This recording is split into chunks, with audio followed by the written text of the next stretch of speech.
Une femme fut remise à 2 hommes connus pour leur violence calculée. Ce qui se passa dans les heures suivantes ne fut jamais officiellement enregistré. Mais les cicatrices racontèrent une histoire que les documents refusèrent d'écrire. Avant de continuer cette histoire sombre, abonne-toi à cette chaîne et dis-moi dans les commentaires de quelle ville tu nous écoutes. Maintenant, plongeons dans un récit qui pourrait bien avoir été effacé des archives officielles. L'année 1786 marquait la 18e année du règne de Louis XVI. Mais dans les territoires louisianais, c'était l'Espagne qui administrait ces terres chaudes et humides, héritées par traité quelques décennies plus tôt. La région du Bayou Saint-François, à une journée de navigation depuis la Nouvelle-Orléans, abritait des propriétés où la canne à sucre poussait dense et haute, alimentant une économie bâtie sur le travail forcé de milliers d'âmes enchaînées. La propriété Belmont s'étendait sur près de 800 hectares de terres cultivables, bordées à l'est par un bras mort du Mississippi et à l'ouest par des marécages impénétrables où les cyprès centenaires drapaient leurs branches de mousse espagnole. Le domaine appartenait officiellement à monsieur Guillaume Belmont, planteur de 3e génération, dont les ancêtres normands avaient fait fortune dans le commerce triangulaire avant de s'établir comme aristocratie terrienne coloniale. Mais en pratique, c'était son épouse, Madame Hélène Belmont, née Devereux, qui dirigeait les opérations quotidiennes.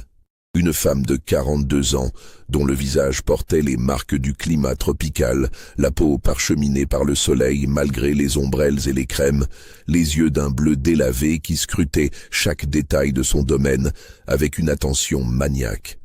Guillaume Belmont passait la majeure partie de son temps à la Nouvelle-Orléans, gérant les aspects commerciaux et financiers, laissant à sa femme le soin de gérer la main-d'œuvre et la production. La propriété comptait 163 personnes asservies lors du dernier recensement de 1785. Des hommes, des femmes, des enfants, répartis entre les champs de canne, les ateliers de transformation, la grande maison, les écuries et les diverses structures nécessaires au fonctionnement d'une telle exploitation. Le système était méticuleusement organisé selon une hiérarchie rigide où chaque individu connaissait sa place et où toute transgression était sanctionnée avec une sévérité calculée pour maintenir l'ordre. Les bâtiments des asservis formaient 2 rangées parallèles à environ 300 mètres de la maison principale. Des structures de bois brut au toit de bardeaux, chacune abritant entre 8 et 12 personnes dans des conditions de promiscuité calculées. L'architecture même reflétait une philosophie de contrôle. Peu de fenêtres, une seule porte étroite, permettant une surveillance aisée et limitant les possibilités de réunions clandestines. Entre la maison des maîtres et ses quartiers s'élevait une structure particulière que les habitants appelaient simplement la maison de discipline. Un bâtiment de briques rouges, construction solide et isolée, sans fenêtres sur 3 de ses 4 façades, doté d'un toit en pente raide qui capturait la chaleur comme un four pendant les mois d'été. C'était là que Madame Belmont envoyait ceux qui nécessitaient, selon ses propres termes, une correction approfondie. 2 hommes résidaient en permanence dans une annexe attenante à cette structure. Ils ne travaillaient pas aux champs, ne participaient pas aux récoltes, ne s'occupaient pas des moulins. Leur unique fonction consistait à appliquer les punitions ordonnées par Madame Belmont avec une précision professionnelle qui les distinguait des contremaîtres ordinaires. Le premier se nommait Jacques Ferrand, un homme trapu d'environ 50 ans, au visage taillé à la serpe, dont le nez avait été brisé à plusieurs reprises durant sa jeunesse de soldat. Il avait servi dans les milices coloniales avant de trouver cet emploi plus lucratif et moins dangereux que la chasse aux marrons dans les marais. Ses mains épaisses portaient les callosités d'années de manipulation d'outils spécifiques et il marchait avec une légère claudication, souvenir d'une balle de mousquet reçue lors d'une escarmouche avec des natchez révoltés. Le second répondait au nom de Thomas Lebrun, plus jeune d'une quinzaine d'années, grand et maigre, avec des bras d'une longueur disproportionnée qui lui conférait une silhouette inquiétante. Ses yeux gris ne sciaient presque jamais, fixant les gens avec une intensité dérangeante. Il parlait peu, préférant communiquer par gestes brefs et précis. Les rumeurs disaient qu'il avait grandi dans un orphelinat de Rouen où les châtiments corporels constituaient l'unique méthode éducative formant sa psychologie particulière. Ces deux hommes ne se mêlaient pas aux autres employés blancs de la plantation. Ils mangeaient seuls, dormaient dans leur annexe, ne participaient pas aux festivités occasionnelles organisées pour les contremaîtres et surveillants. Cette séparation n'était pas imposée par Madame Belmont, mais résultait d'une répulsion instinctive des autres à leur égard. Même les plus durs des surveillants ressentaient un malaise en leur présence, comme si leur métier particulier les avait marqués d'une essence corrompue. Le système de Madame Belmont reposait sur un principe qu'elle avait énoncé à plusieurs reprises devant son mari et les visiteurs occasionnels du domaine, la discipline préventive.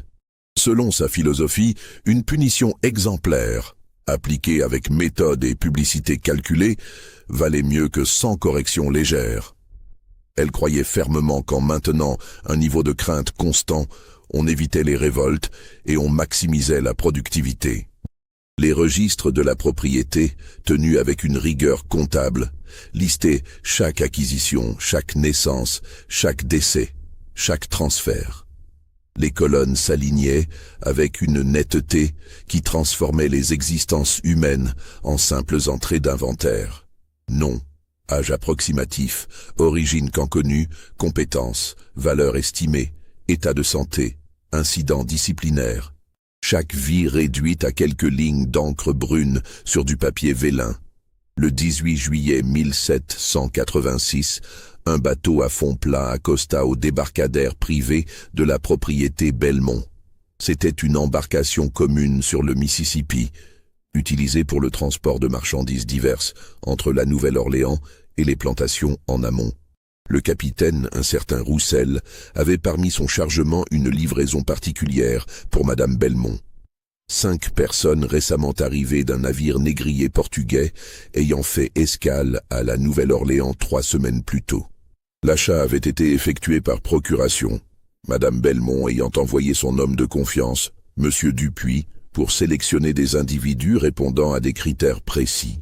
Elle recherchait des femmes jeunes, sans enfants, capables de travail domestique ou de couture, un investissement destiné à remplacer 3 anciennes servantes de la maison principale, devenues trop âgées pour un service efficace.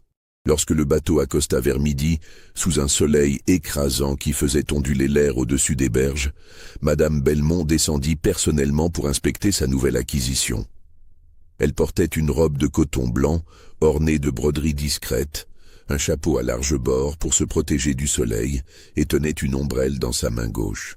À sa droite se tenait Dupuis, un homme rondouillard d'une 50aine d'années qui servait à la fois de comptable, d'intendant et de conseiller. Les 5 femmes furent débarquées avec leurs chaînes. Elles présentaient l'apparence typique de ceux qui avaient traversé l'Atlantique dans des conditions inhumaines. Amaigries, la peau marquée par les frottements des fers, les yeux écarquillés par l'incompréhension et la terreur. 3 d'entre elles semblaient avoir entre 20 et 30 ans. Une autre approchait la quarantaine, et la dernière ne devait pas avoir plus de 17 ou 18 ans. Madame Belmont les examina comme on inspecte du bétail, soulevant leurs bras pour vérifier la musculature, ordonnant qu'elles ouvrent la bouche pour examiner leurs dents, palpant leurs épaules et leurs jambes à travers les haillons qui les couvraient à peine. Elle posa des questions à Dupuis sur le prix payé pour chacune, sur leur état de santé lors de l'achat, sur les garanties fournies par le négociant. 4 des 5 femmes restèrent immobiles, tête baissée, durant cette inspection humiliante. Elles avaient déjà appris, durant les semaines depuis leur capture et les horreurs de la traversée, que la résistance ne générait que davantage de souffrance. Mais la 5e, la plus jeune, celle aux traits fins et aux yeux d'un brun profond, osa lever le regard vers Madame Belmont. Ce fut un instant bref, peut-être 2 ou 3 secondes, mais suffisant. La jeune femme regarda directement la propriétaire, sans baisser les yeux, sans incliner la tête, avec une expression qui n'était ni soumise ni hostile, mais simplement présente, humaine, refusant dans ce regard la négation de son humanité. Madame Belmont se figea. Son visage, habituellement contrôlé, révéla une expression de surprise suivie d'une colère froide.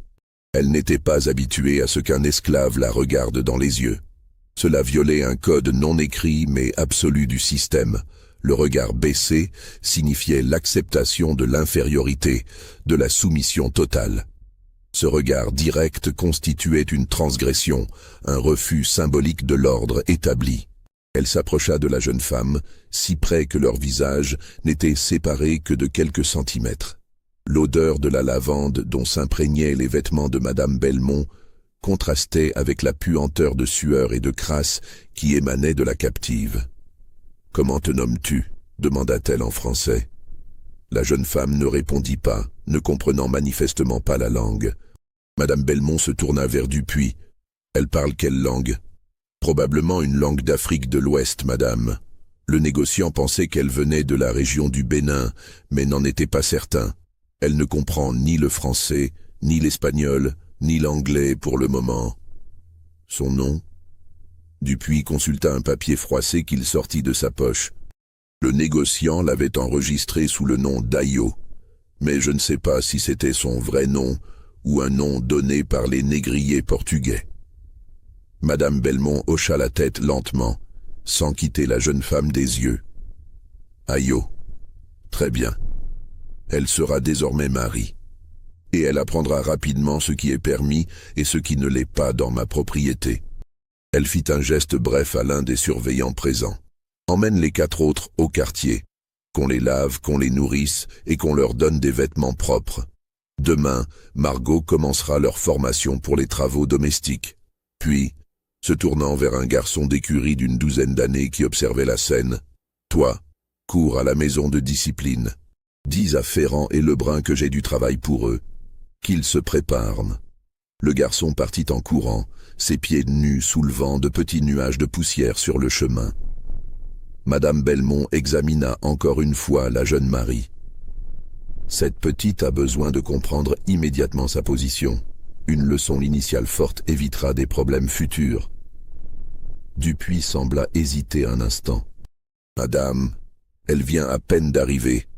Peut-être qu'avec le temps... » « Justement, Dupuis, c'est maintenant qu'il faut établir les règles. Attendre serait interprété comme de la faiblesse. Elle a osé me regarder dans les yeux. Cela ne peut pas rester sans réponse. » 15 minutes plus tard, Jacques Ferrand et Thomas Lebrun apparurent, marchant d'un pas mesuré depuis leur bâtiment. Ferrand portait une chemise grise tachée par la sueur, un pantalon de toile brune maintenu par une ceinture de cuir épaisse. Lebrun était vêtu de noir presque intégral, une couleur qui accentuait sa silhouette décharnée.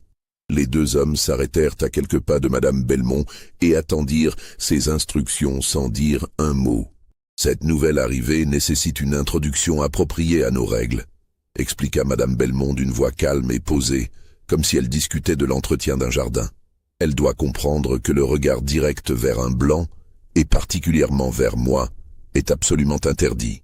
Je veux qu'elle se souvienne de cette leçon pour le reste de ses jours. » Ferrand hocha la tête. « Combien de temps, madame ? » ?»« Jusqu'au coucher du soleil. Cela lui donnera environ 6 heures pour réfléchir à son erreur. » « Les outils habituels ? » ?»« À votre discrétion professionnelle, messieurs. Je vous fais confiance pour choisir les méthodes appropriées. Je ne veux pas qu'elle soit brisée au point de devenir inutile, mais je veux qu'elle soit marquée, physiquement et psychologiquement. » Lebrun fit un geste vers Marie, et Ferrand s'approcha pour prendre les chaînes qui la liaient encore aux 4 autres femmes. Il détacha Marie avec des gestes efficaces, puis attacha une corde autour de ses poignets liés. La jeune femme commença à comprendre que quelque chose de terrible allait se produire. Ses yeux s'écarquillèrent. Elle essaya de reculer, mais Ferrand tira fermement sur la corde. Les 4 autres femmes regardèrent la scène avec une terreur muette, comprenant que ce qui allait arriver à leur compagne pouvait tout aussi bien leur arriver à elles si elles commettaient une faute quelconque. Madame Belmont se tourna et remonta vers la grande maison sans un regard en arrière. Dupuis la suivit après avoir jeté un dernier coup d'œil vers Marie, dont le visage exprimait maintenant une panique totale, tandis que les 2 hommes l'entraînaient vers la maison de discipline. Si ce début te donne des frissons, Mets un like et dis-moi dans les commentaires ce que tu penses qu'il va se passer. Reste jusqu'à la fin, car cette histoire recèle des détails qui ne sont consignés dans aucun document officiel. Ce qui se passa dans la maison de discipline durant les heures suivantes ne fut jamais officiellement documenté. Aucun registre ne détailla les méthodes employées, aucun rapport ne décrivit les événements précis. Cette absence de documentation n'était pas un hasard, mais une politique délibérée de Madame Belmont. Les punitions les plus sévères ne devaient laisser aucune trace écrite qui pourrait, dans un futur hypothétique, être utilisée contre elle ou contre la propriété. Cependant, les murs ne gardent jamais parfaitement les secrets et plusieurs témoignages fragmentaires émergèrent au fil des années, permettant de reconstituer partiellement ce qui advint de Marie ce jour-là. Le bâtiment lui-même avait été conçu avec une acoustique particulière. Les murs épais de briques absorbaient la majorité des sons, empêchant les cris de porter jusqu'au quartier des asservis ou jusqu'à la maison principale. Madame Belmont ne voulait pas que les hurlements perturbent son thé de l'après-midi ou dérangent ses invités occasionnels. La souffrance devait rester confinée, contrôlée, administrée avec la même rigueur qu'on appliquait à la comptabilité de la propriété. À l'intérieur, la pièce principale mesurait environ 6 mètres sur 5, avec un plafond haut de 4 mètres qui créait une sensation d'espace oppressant. Des chaînes pendaient de poutres transversales à différentes hauteurs, permettant diverses configurations de contraintes. Un établi longeait le mur ouest, couvert d'outils soigneusement rangés, fouets de différentes longueurs et épaisseurs, fer à marquer maintenu froid, mais prêts à être chauffés dans un brasero, cordes de différents diamètres, entraves métalliques, instruments dont la fonction n'était évidente que pour ceux qui les maniaient. Le sol était en terre battue, légèrement en pente vers un coin où un petit drain permettait l'évacuation des fluides. Cette particularité architecturale révélait l'anticipation de Madame Belmont quant à l'usage fréquent de ce lieu. Ferrand et Lebrun avaient développé au fil des années une routine presque ritualisée. Ils ne travaillaient pas dans la précipitation ou la colère, mais avec une méthodologie froide qui rendait leurs actions encore plus terrifiantes. Ils commençaient toujours par expliquer à la victime, dans un mélange de français et de gestes, quelle transgression avait conduit à cette punition et quelles leçons devaient en être tirées. Marie, bien sûr, ne comprenait pas les mots français, mais le ton et les gestes suffisaient à communiquer l'essentiel. Elle était là parce qu'elle avait commis une faute. Elle allait souffrir. Cette souffrance devait lui enseigner la soumission absolue. Un détail précis émergea plus tard, grâce au témoignage d'Élise, une femme de 50 ans qui travaillait comme blanchisseuse et qui, par nécessité de son travail, récupérait parfois les vêtements tachés de sang depuis la maison de discipline. Élise raconta à plusieurs personnes, durant les années qui suivirent, que les vêtements de Marie, ce jour-là, étaient déchirés de manière particulière, comme lacérés par quelque chose de pointu mais pas tranchant. Les fibres n'étaient pas coupées nettement mais arrachées, effilochées. De plus, le tissu portait des marques de brûlures légères par endroits, suggérant l'utilisation de chaleur sans contact direct prolongé. Un autre fragment de témoignage vint de Samuel, l'homme responsable de l'entretien des bâtiments, qui fut appelé 3 jours après l'incident pour réparer une poutre fissurée dans la maison de discipline.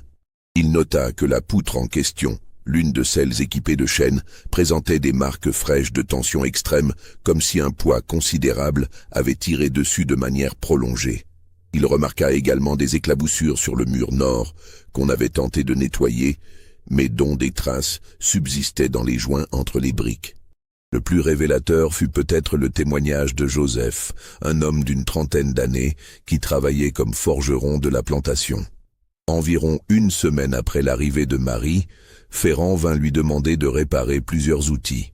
Joseph, dans une conversation privée avec d'autres asservis, mentionna que les outils en question présentaient des déformations inhabituelles, comme s'ils avaient été utilisés pour une fonction différente de leur usage normal. Un crochet de charrue montrait des traces d'usure sur une partie non prévue pour le contact avec la terre. Une chaîne avait plusieurs maillons étirés au-delà de leur forme normale. Mais le silence le plus éloquent vint de Marie elle-même. Quand elle réapparut, juste avant le coucher du soleil, comme Madame Belmont l'avait ordonné, elle ne parla plus jamais. Pas un mot, pas un son, pas même un gémissement, pas même un...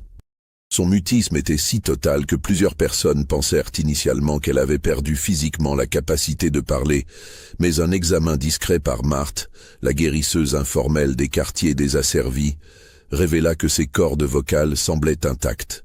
Le silence de Marie était psychologique, un retrait profond, dans une place intérieure où les horreurs du monde extérieur ne pouvaient plus l'atteindre. Son corps portait les marques visibles de ce qui s'était passé. Des lignes parallèles sur son dos, espacées régulièrement, parlaient du fouet appliqué avec une précision chirurgicale. Des ecchymoses profondes sur ses poignets et ses chevilles racontaient des heures de contrainte. Une brûlure superficielle en forme de cercle parfait sur son épaule gauche suggérait un fer chauffé, maintenu juste assez longtemps pour marquer sans mutiler. Mais c'était son regard qui témoignait le plus éloquemment de ce qu'elle avait subi. Ses yeux qui, quelques heures plus tôt, osaient regarder Madame Belmont directement, étaient maintenant éteints, vides, comme si quelque chose d'essentiel en elle avait été extrait et détruit. Les jours suivant l'incident, Marie fut assignée aux tâches les plus pénibles des cuisines. Malgré ses blessures, aucun répit ne lui fut accordé. Madame Belmont avait été claire. La punition ne devait pas être suivie d'une période de récupération qui pourrait être interprétée comme de la compassion. Marie devait travailler immédiatement, ses plaies devant guérir pendant qu'elle accomplissait ses tâches. Margot, la responsable des domestiques, une femme de 45 ans qui servait dans la maison principale depuis son adolescence, reçut l'ordre de former Marie au protocole de la propriété.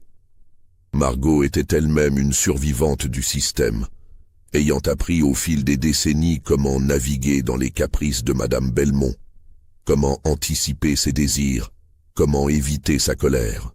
Elle regardait Marie avec un mélange de pitié et de résignation, reconnaissant dans cette jeune femme brisée un reflet de sa propre jeunesse.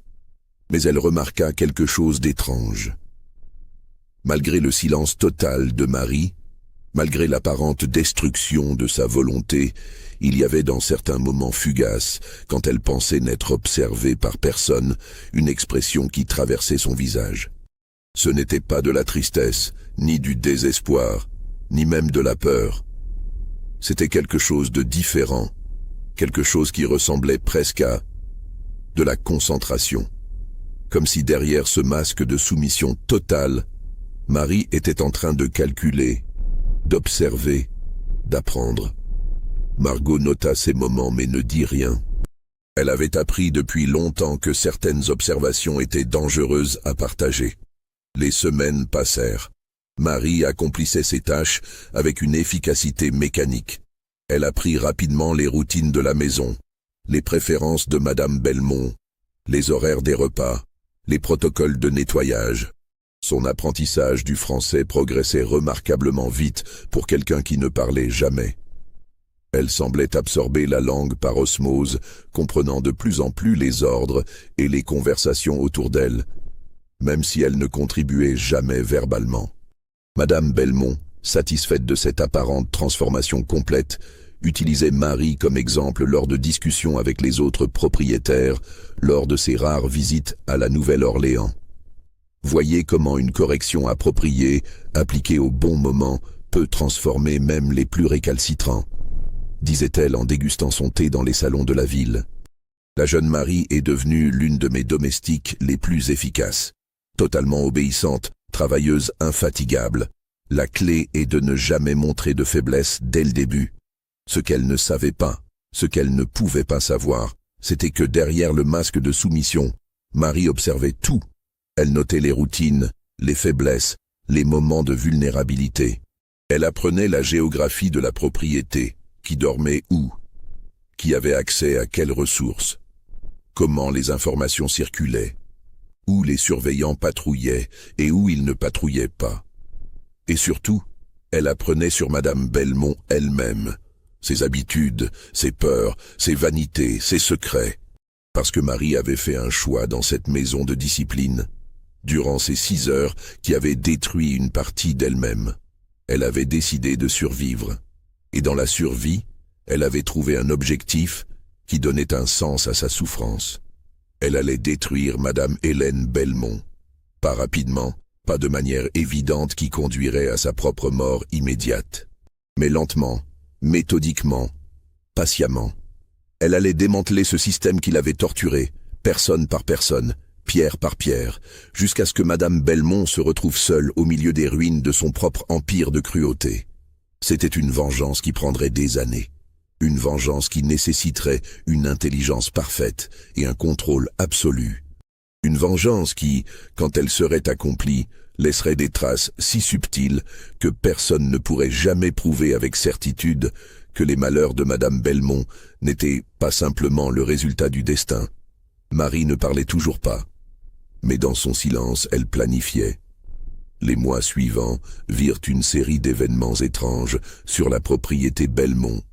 Pris individuellement, chacun pouvait être expliqué par la malchance, la négligence ou le hasard. Mais considérés dans leur ensemble, ils formaient un motif troublant que personne ne sembla remarquer à l'époque, sauf peut-être Margot, dont l'intuition était aiguisée par des décennies de survie.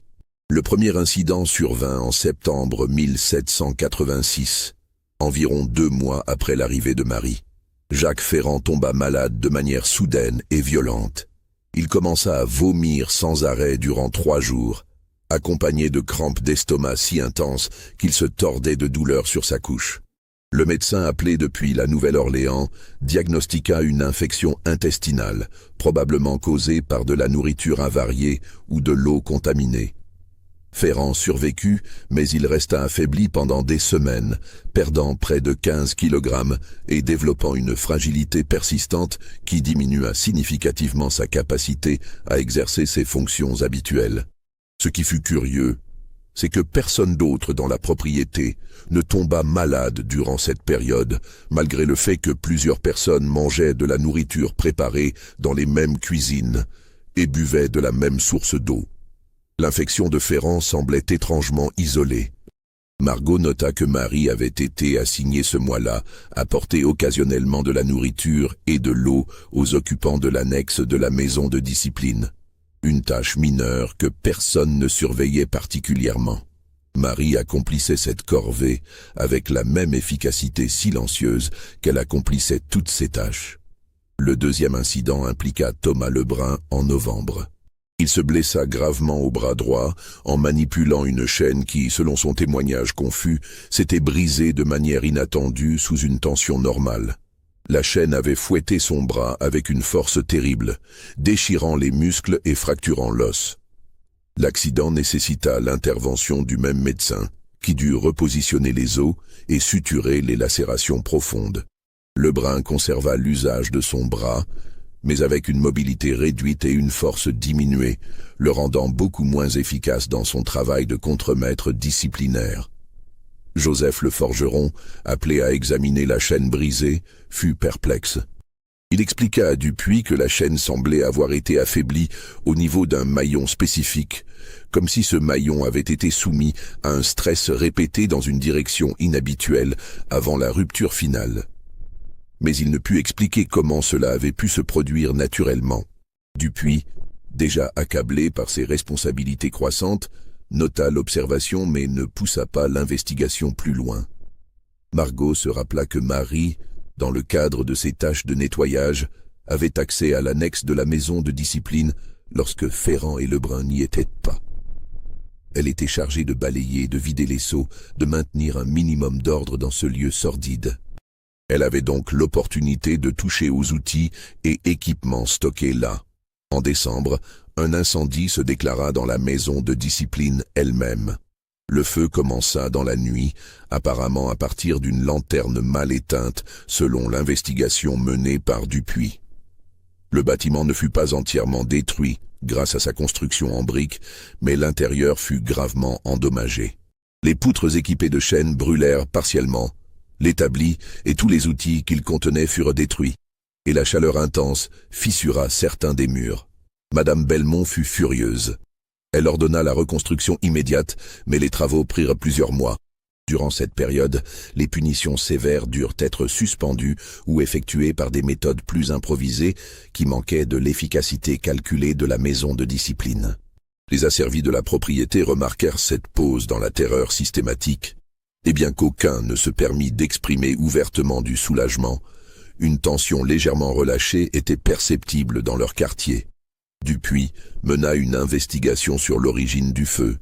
Il interrogea Ferrand et Lebrun, qui jurèrent avoir vérifié toutes les lanternes avant de se retirer pour la nuit. Il examina les restes carbonisés, cherchant des indices. Il découvrit que le feu semblait avoir démarré près de l'établi, où des chiffons imbibés d'huile étaient stockés. En théorie, une lanterne renversée aurait pu enflammer ces chiffons, mais la lanterne retrouvée était sur une étagère opposée, loin du point d'origine apparent. Quelqu'un suggéra la possibilité d'un incendie criminel, mais qui aurait été assez fou pour commettre un tel acte? Les punitions pour sabotage délibéré étaient terrifiantes, impliquant souvent la mort précédée de tortures publiques exemplaires. Aucun des asservis n'aurait pris un tel risque pour simplement détruire un bâtiment qui serait de toute façon reconstruit. L'investigation aboutit à la conclusion officielle d'un accident. Une lanterne mal sécurisée, un coup de vent à travers une fissure dans le mur, une cascade de malchance. Ces choses arrivaient, même dans les propriétés les mieux gérées.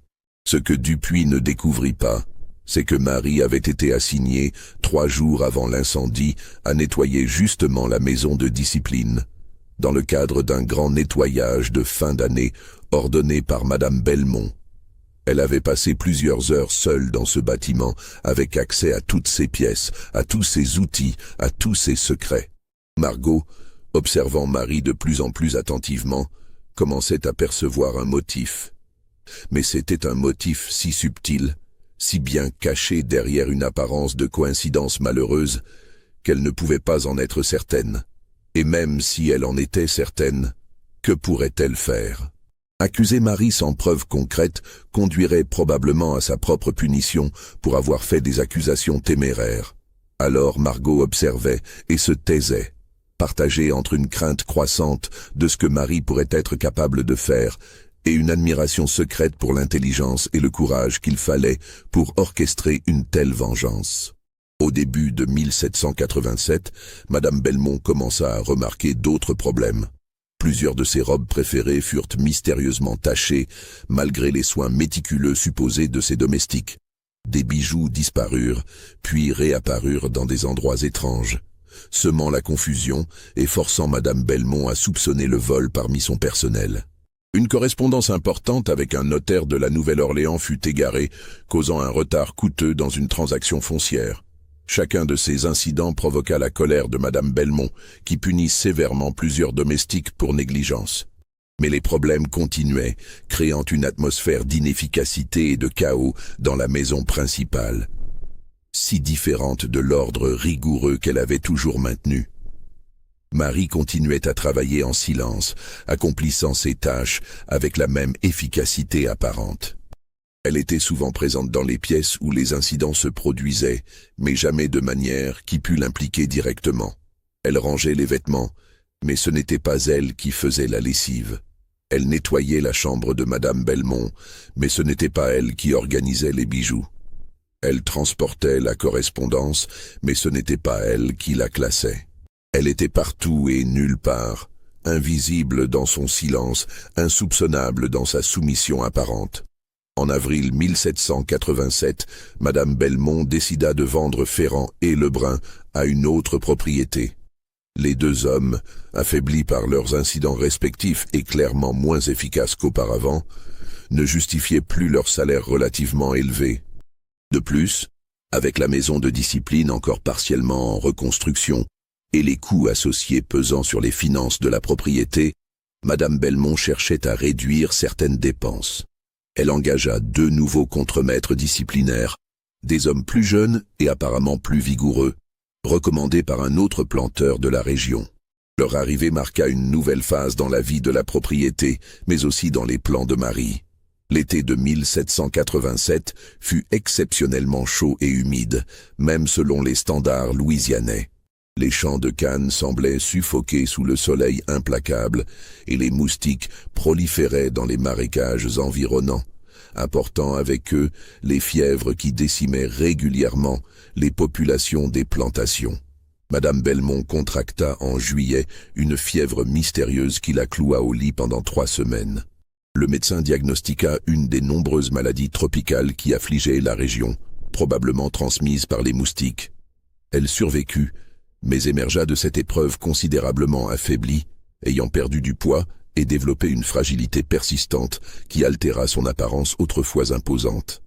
Durant sa maladie, c'était Marie qui avait été assignée à ses soins les plus intimes, une promotion étrange étant donné son statut récent d'arrivée. Mais Madame Belmont avait insisté, affirmant que Marie était devenue la plus fiable de ses domestiques, accomplissant chaque tâche avec une précision parfaite. Marie apportait les médicaments prescrits par le médecin, les tisanes censées réduire la fièvre, l'eau pour humidifier les lèvres craquelées de sa maîtresse. Elle changeait les draps trempés de sueur, vidait les bassins, maintenait la chambre dans une propreté obsessionnelle. Et tout au long de ces semaines, elle n'émit pas un son, accomplissant ses devoirs avec le même masque d'efficacité silencieuse. Ce que personne ne remarqua, c'est que la fièvre de Madame Belmont présentait des caractéristiques inhabituelles. Elle fluctuait de manière étrange, s'intensifiant certains jours, puis semblant s'améliorer, avant de revenir avec une violence renouvelée. Le médecin, perplexe, attribua ces variations aux caprices imprévisibles de la maladie tropicale, mais dans son fort intérieur, il trouvait le motif inhabituel. Margot, qui observait tout depuis sa position de responsable des domestiques, nota que les jours où la fièvre empirait coïncidaient souvent avec les jours où Marie préparait les tisanes de Madame Belmont. Mais comment prouver quoi que ce soit? Les herbes utilisées venaient du jardin médicinal de la propriété, supervisé par Marthe la guérisseuse. Aucune plante toxique évidente n'y poussait, du moins pas ouvertement. Ce que Margot ne savait pas, c'est que Marie avait passé des mois à apprendre auprès de Marthe, observant silencieusement comment certaines plantes guérissaient et comment d'autres, en dosage incorrect ou en combinaison particulière, pouvaient causer des effets indésirables. Elle avait appris que la même plante qui réduisait la fièvre en petite quantité pouvait la provoquer en doses plus élevées, que certaines herbes médicinales, mélangées à d'autres spécifiques, pouvaient créer des symptômes qui imitaient parfaitement les maladies tropicales. Madame Belmont survécut, mais sa santé ne revint jamais complètement à son état antérieur. Elle développa une fatigue chronique, des douleurs articulaires persistantes et surtout une anxiété croissante. Elle devint méfiante envers son personnel, soupçonnant des complots imaginaires, voyant des regards hostiles là où il n'y avait que de la soumission résignée. Cette paranoïa croissante commença à affecter sa gestion de la propriété. Elle prenait des décisions impulsives, punissait des domestiques pour des fautes mineures ou imaginaires, changeait constamment les routines et les responsabilités, créant un climat de confusion et de peur encore plus intense qu'auparavant. Dupuis, déjà surchargé, trouvait de plus en plus difficile de contenir les dommages causés par les décisions erratiques de sa maîtresse. La productivité de la propriété commença à décliner. Les récoltes de 1787 furent inférieures aux années précédentes. Les coûts augmentaient, tandis que les revenus diminuaient. Les lettres de Guillaume Belmont depuis la Nouvelle-Orléans se faisaient plus pressantes, questionnant les finances détériorées. En septembre, un des nouveaux contremaîtres disciplinaires disparut mystérieusement. Il partit un matin pour inspecter les limites nord de la propriété et ne revint jamais. Des recherches furent organisées, mais on ne trouva aucune trace de lui. Certains supposèrent qu'il avait déserté, attiré par les opportunités dans les territoires de l'Ouest. D'autres murmurèrent qu'il avait peut-être rencontré un accident dans les marécages, où les alligators et les serpents venimeux constituaient des dangers constants. Ce qu'on ne découvrit jamais, c'est que cet homme avait développé une habitude de harceler sexuellement plusieurs des femmes asservies, incluant Marie. Son comportement prédateur était connu de beaucoup, mais toléré dans le système où les femmes asservies n'avaient aucune protection contre de tels abus. Marie avait planifié sa disparition avec une patience remarquable.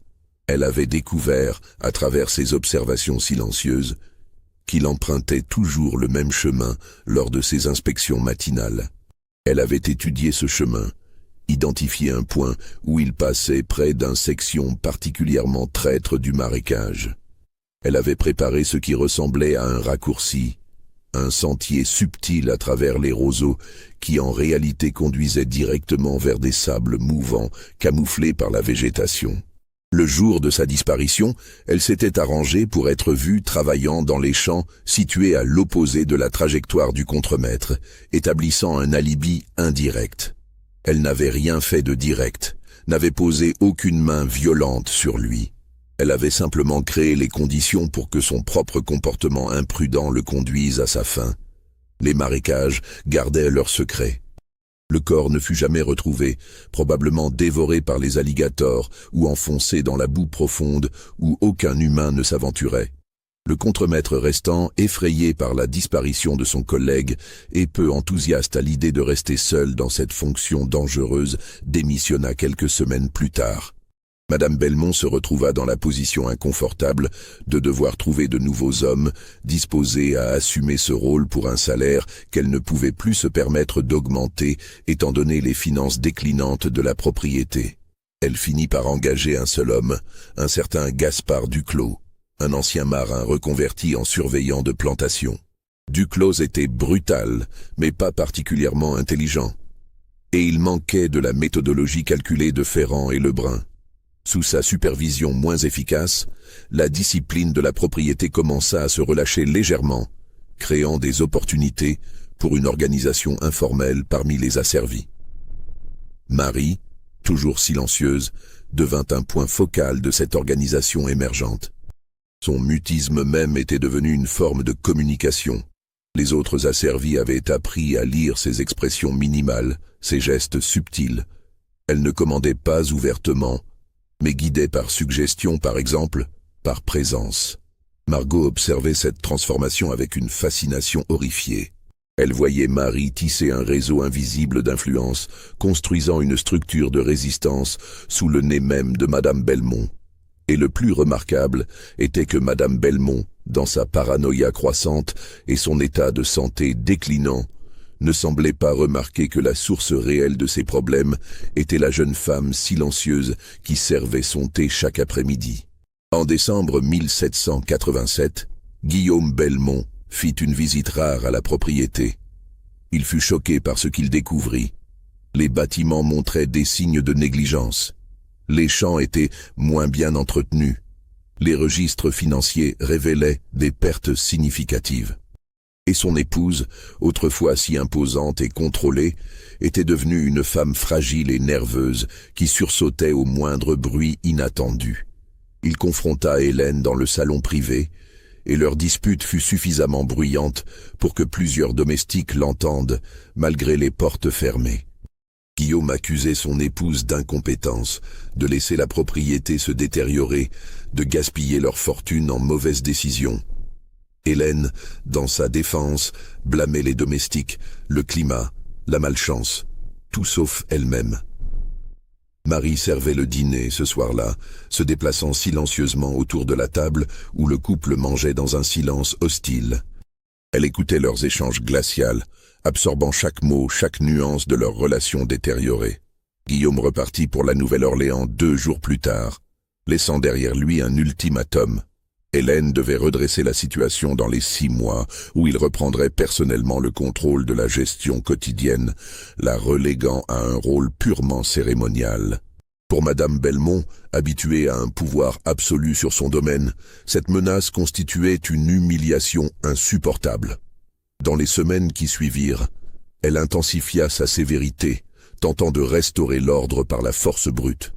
Mais ses efforts étaient désorganisés, contradictoires, révélant plus sa panique que sa force. Chaque nouvelle punition sévère ne faisait qu'aliéner davantage son personnel, créant plus de ressentiment que de soumission.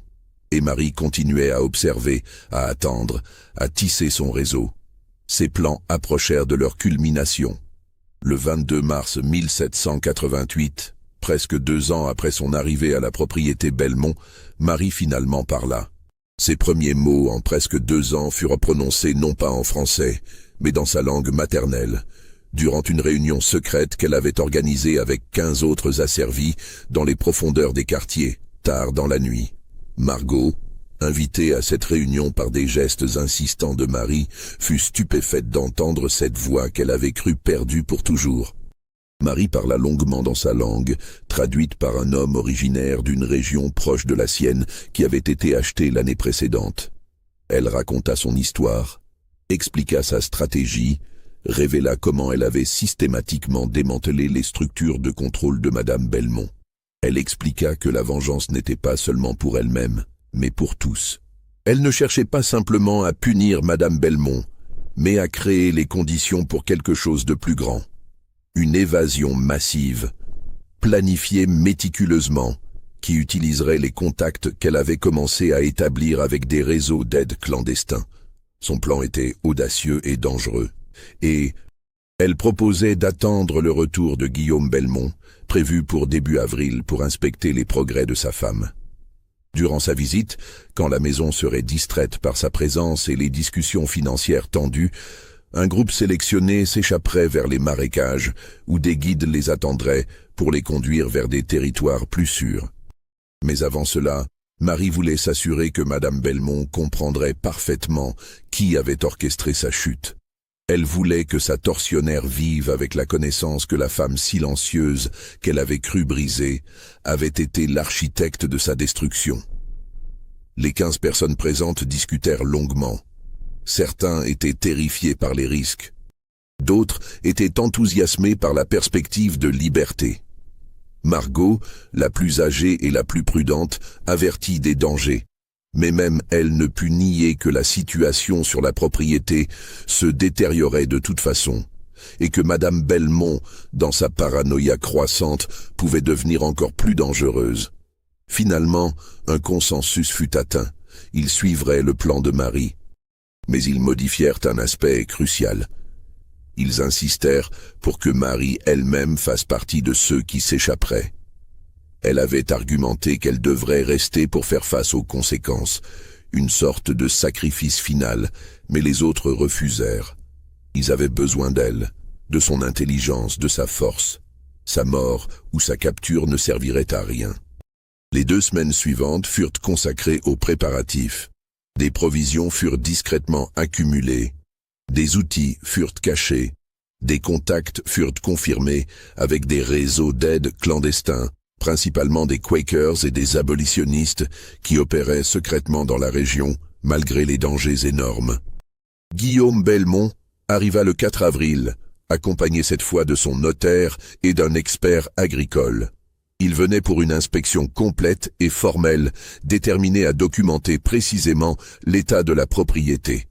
Durant 3 jours, ils examinèrent les livres de compte, inspectèrent les champs, évaluèrent les bâtiments.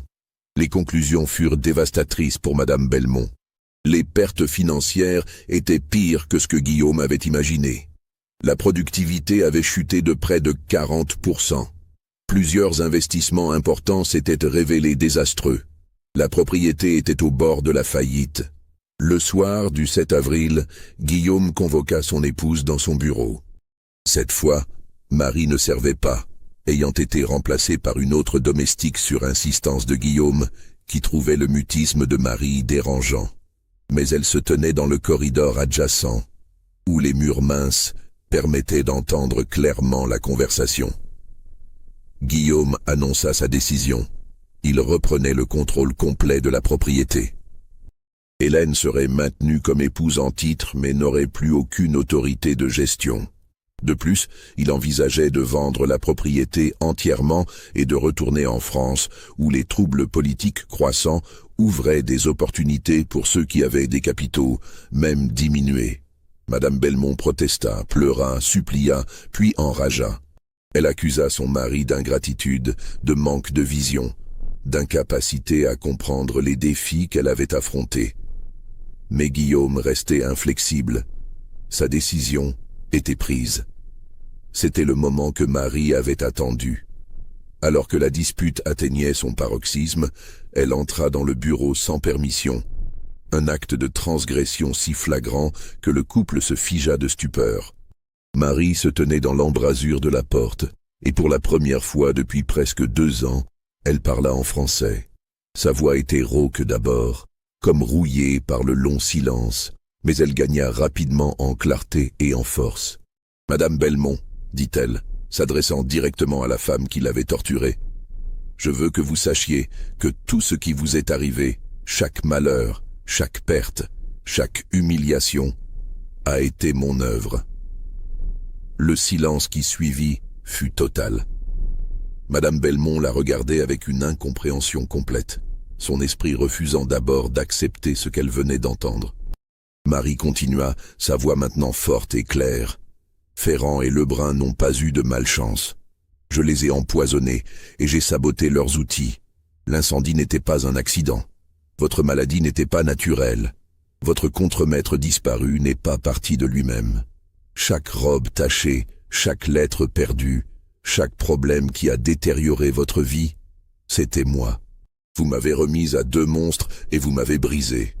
Alors j'ai décidé de vous briser en retour, et j'ai réussi. » Madame Belmont se leva de sa chaise, tremblante de rage et d'incrédulité. « Tu oses ?»« Je n'ose pas, » interrompit Marie. « J'ai fait, et maintenant je pars, et je ne serai pas seule. Elle tourna les talons et sortit du bureau avant que Guillaume, encore sous le choc, ne pût réagir. Elle marcha calmement vers les quartiers des domestiques, où 15 personnes l'attendaient avec les provisions préparées. Derrière elle, elle entendit les cris de Madame Belmont ordonnant sa capture immédiate, les bruits de Guillaume essayant de calmer sa femme, puis finalement la cloche d'alarme commençant à sonner, alertant toute la propriété. Mais Marie et son groupe avaient une avance précieuse. Ils coururent vers les marécages, suivant un chemin qu'elle avait méticuleusement mémorisé durant ses mois d'observation. Les ténèbres de la nuit les aidaient, et ils connaissaient les pièges du terrain que leurs poursuivants ne connaissaient pas. Gaspard Duclos et plusieurs surveillants les poursuivirent avec des chiens, mais les fugitifs avaient préparé des contre-mesures. Ils traversèrent des sections d'eau qui coupaient les pistes olfactives, utilisèrent des substances que Marie avait appris de Marthe pour dérouter les chiens, et finalement atteignirent un point de rendez-vous où 2 hommes Quakers les attendaient avec des pirogues.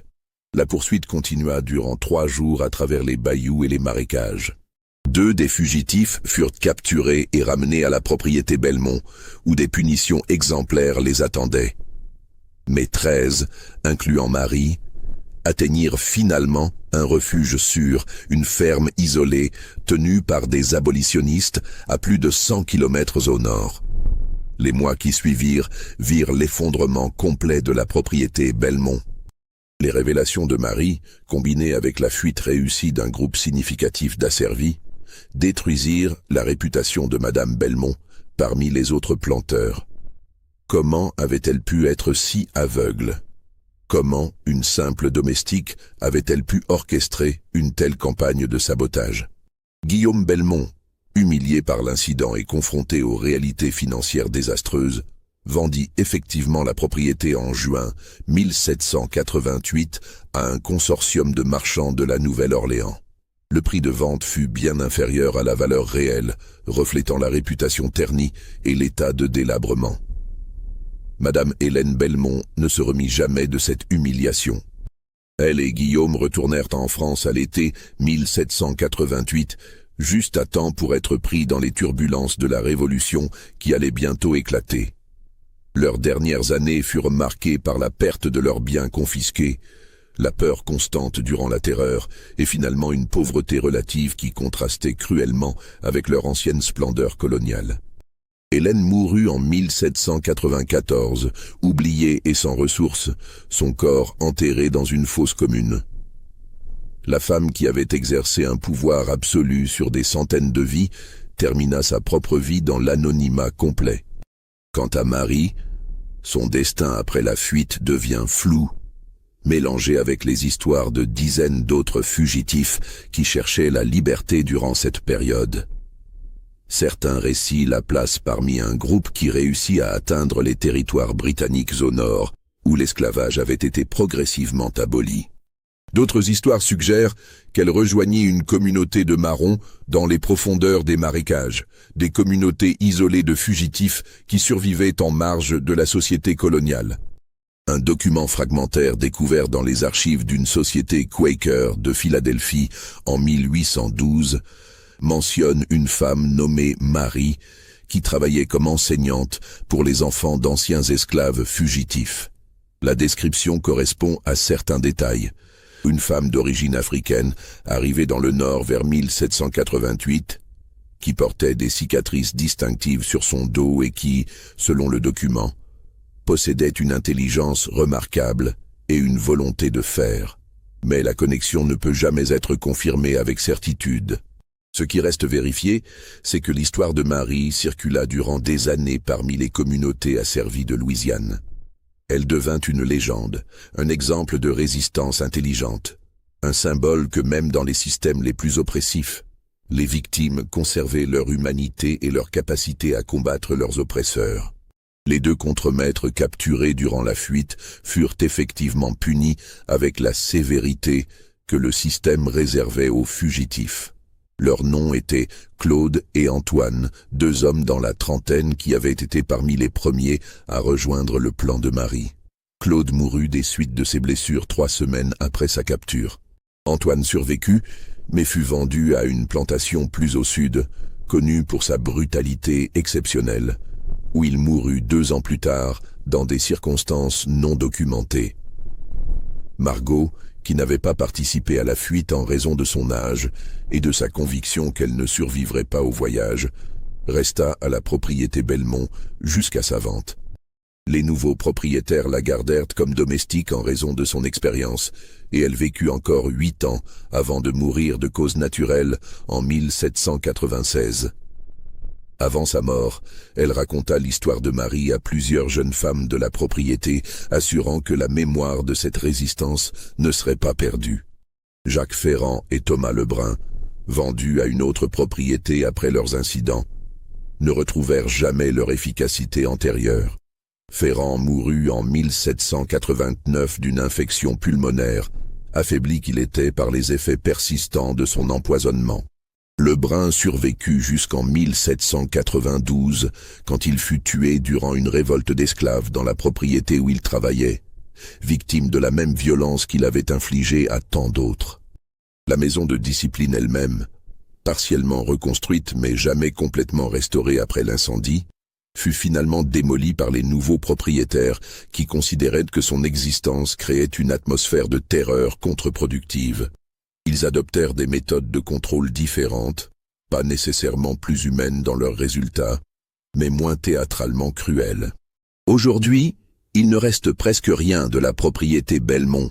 Les structures ont été détruites ou ont succombé aux éléments.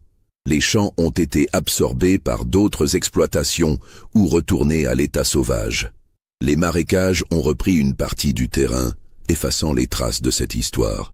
Quelques documents survivent dans des archives dispersées, des registres de transactions immobilières, des listes de noms dans des inventaires de propriétés, des mentions dans des correspondances privées. Mais l'histoire complète de Marie et de sa vengeance méthodique n'existe dans aucun document officiel. C'est une histoire qui a survécu par tradition orale, transmise de génération en génération parmi les descendants de ceux qui vécurent et souffrir dans ce système brutal. Les historiens qui ont étudié les révoltes d'esclaves et les actes de résistance dans le Sud américain notent généralement les grandes rébellions, les évasions massives, les actes de violence ouvertes. Mais des histoires comme celle de Marie, des résistances subtiles et calculées, des vengeances psychologiques, sont beaucoup plus difficiles à documenter et à vérifier. Elles existent dans une zone grise entre le fait historique et la légende, suffisamment plausibles pour être vraies, mais impossibles à confirmer définitivement. Et peut-être est-ce approprié. L'histoire de Marie n'est pas simplement l'histoire d'une personne spécifique, mais le symbole de milliers d'histoires similaires qui ne furent jamais enregistrées. Pour chaque Marie dont nous connaissons le nom, même vaguement, il y en eut des centaines dont les actes de résistance, grands et petits, ne laissèrent aucune trace dans les archives officielles. Ce qui demeure indéniable, c'est que le système d'esclavage, malgré sa brutalité calculée et son apparente efficacité, ne parvint jamais à complètement écraser l'esprit humain. Les opprimés trouvèrent toujours des moyens de résister, de maintenir leur dignité, de se venger de leurs oppresseurs. Parfois par la révolte ouverte, parfois par des moyens plus subtils, mais toujours avec une créativité et un courage qui défient l'imagination.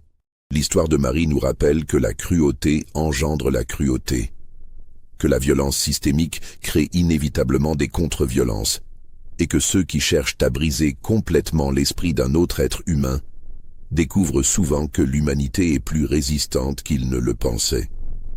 Vous croyez que tout dans cette histoire a été révélé? Pensez-vous que Marie et les autres ont vraiment trouvé la liberté, ou leur destin fut-il différent de ce que les légendes racontent? Partagez vos réflexions dans les commentaires ci-dessous. Si cette histoire vous a touché, abonnez-vous à la chaîne et partagez-la avec ceux qui apprécient les mystères sombres de l'histoire. Car dans les silences de l'histoire officielle se cachent souvent les vérités les plus troublantes.